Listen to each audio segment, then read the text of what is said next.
Paul Elrarat se confie sur sa vie amoureuse et révèle avoir récemment entretenu une relation avec une femme. Même s'il se questionne sur la nature de ses sentiments. Paul Elrarat est empli de doutes.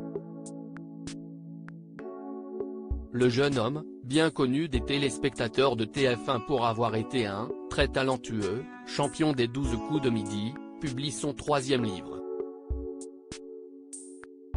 Un ouvrage intitulé Bienvenue dans mon monde et dans lequel celui qui souffre de troubles autistiques se livre à cœur ouvert sur sa face cachée. Un aspect de sa personnalité parfois bien plus sombre et torturé que ce qu'il laisse transparaître à l'écran dans le jeu de Jean-Luc Reichmann ou lors de ses participations aux grosses têtes sur RTL. Des souffrances qui se ressentent aussi dans ses relations avec les autres. Je pensais constamment à elle. Dans une interview accordée à nos confrères de France dimanche, Paul Elrarat assure pourtant être récemment tombé amoureux. Même s'il a tout de même quelques doutes sur la réelle nature des sentiments qu'il a éprouvés, je pensais constamment à elle, voulais sans cesse être avec elle, lui parler, partager des choses.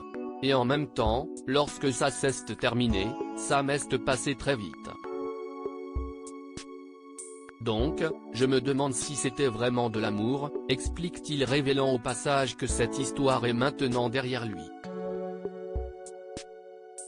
Mais, à seulement 23 ans, hors de question pour lui de perdre espoir de rencontrer un jour son âme sœur. Néanmoins, être amoureux et vivre avec quelqu'un est quelque chose dont j'ai très envie. Est-ce que ça m'arrivera? Je l'espère, se montre-t-il optimiste. Paul Elrarat rêve de devenir papa. S'il attend tout d'abord de trouver son alter ego, Paul Elrarat révèle aussi qu'il rêve, un jour, d'avoir des enfants. Oui, j'adore les bébés. Si est comme tomber amoureux, j'aimerais beaucoup voir ce qu'on ressent en devenant père. Après, j'espère que ce sera chouette, car si est pour la vie, analyse-t-il avec la lucidité qu'on lui connaît. Une perspective qui lui apporterait beaucoup de bonheur, même s'il reste sur ses gardes. J'aimerais être heureux et, en même temps, je crains que ça ne me porte préjudice.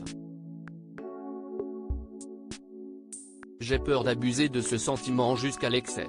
Au risque que la redescente soit catastrophique et occasionne trop de souffrance, a-t-il conclu. À lire aussi colère, hargne, dépression. Paul Elrarat, les grosses têtes, se confie sur l'aspect néfaste et méconnu de sa personnalité.